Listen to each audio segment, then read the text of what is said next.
I'd like to be remembered for being the first face on Channel 4. That's what I'm really most proud of.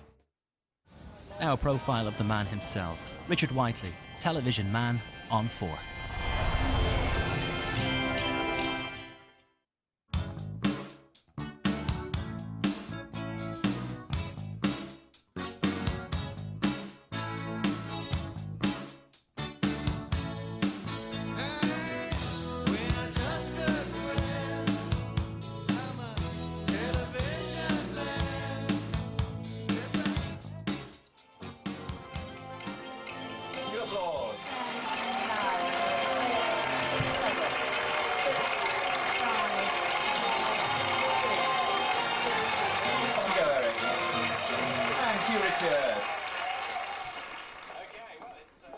I am J.R. Whiteley, John Richard Whiteley. Yes, I mean, I didn't change my name to Richard. I was always called Richard by my parents. Why they didn't call me Richard John, I don't know, but John Richard. Well, my father was Thomas Kenneth, and I was called Kenneth. So I think, nothing against Johns, but I'm glad I'm called Richard. Round of applause, Richard Whiteley, come on, sing it!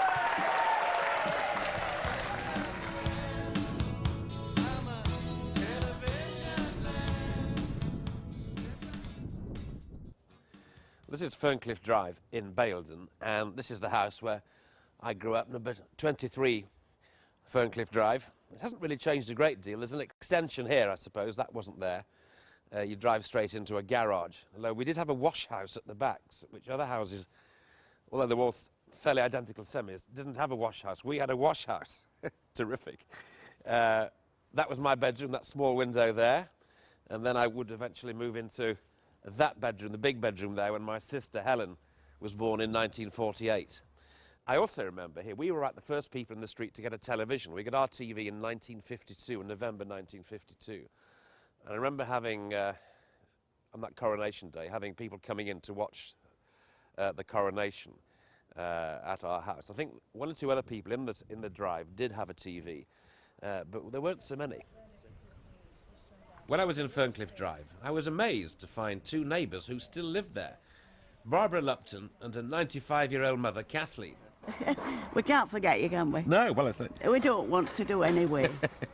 And it was a pity about Helen, wasn't it? Well, Helen, the sister, yes, and yes. She died when she was 49. Yes. Because, you know, people say, what's your earliest memory? Oh, yes. I can always remember coming back from hospital with Helen in a pink carry cot in the back of the car. And I can remember bringing you back here. Yes. That's what I can remember. Yes. Can you remember me living there then? I can remember you, and my friend Janet and I used to push you out in your green pram. Yeah. And we taught you to walk on your entrance hall. We said, right, here he is, and then you would try one step and flop down, really? And we would heave you up, really? being young and not knowing any better. And then eventually we said to your mother, he's done it, 3 or 4 steps. I think that's the last exercise I ever got, I think, really. You could say my career in journalism started on Ferncliff Drive. Well, I used to get up early and deliver papers down there for Mr. Stubbs, but I was always impressed by a big house on the road next door, and in 1953 we moved there.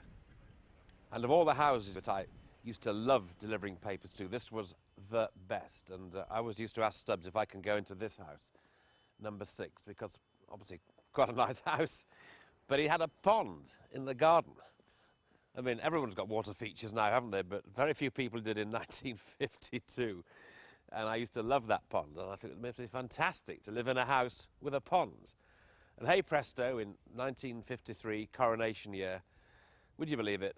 My father, he bought this house for, I think, just over £4,000 from Dr. McGowan, who was living here at the time. But altogether, my parents lived here for about 40 years, so it was the house to which I came in the school holidays and the university holidays.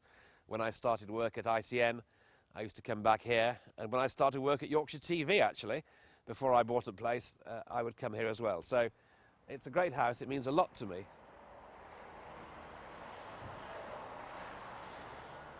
This is Eccleshill in Bradford, and this is Stone Hall Mills. This is where the family business was, Thomas Whiteley & Co.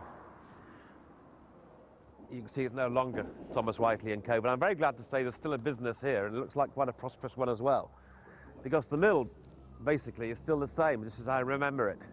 And over the years, the mill had been fairly prosperous. It was founded by Thomas Whiteley in 1874.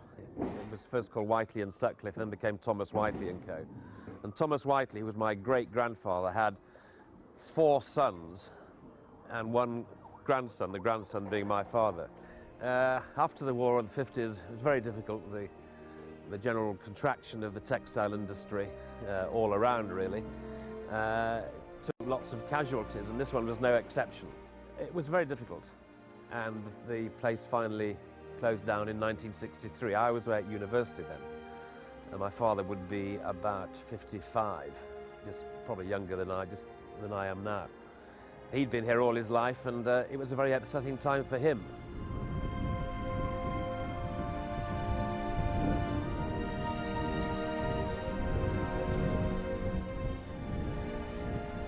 But this is the spot here when television actually first came into my life, this remote and windswept spot on Baildon Moor. It seems very unlikely, actually, but I'll just tell you how it started. I was coming back from school with my father on a Saturday morning. We went to school on a Saturday in those days.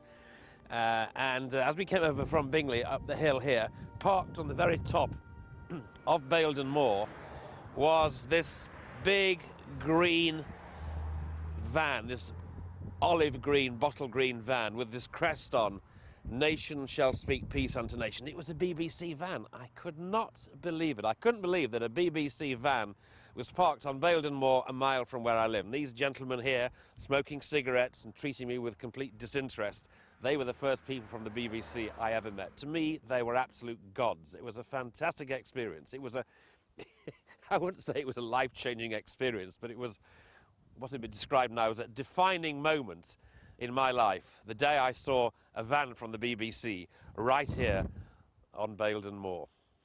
Who would have thought it? Who would have thought where it would all end? And you, Richard. Hello from the cliff top in Scarborough. I'm speaking to you live. Well, I don't know if you probably saw that. If that had meant business, it would have been through to the bone. She's playing with you. Really? Yeah. Well, she can come around and play anytime.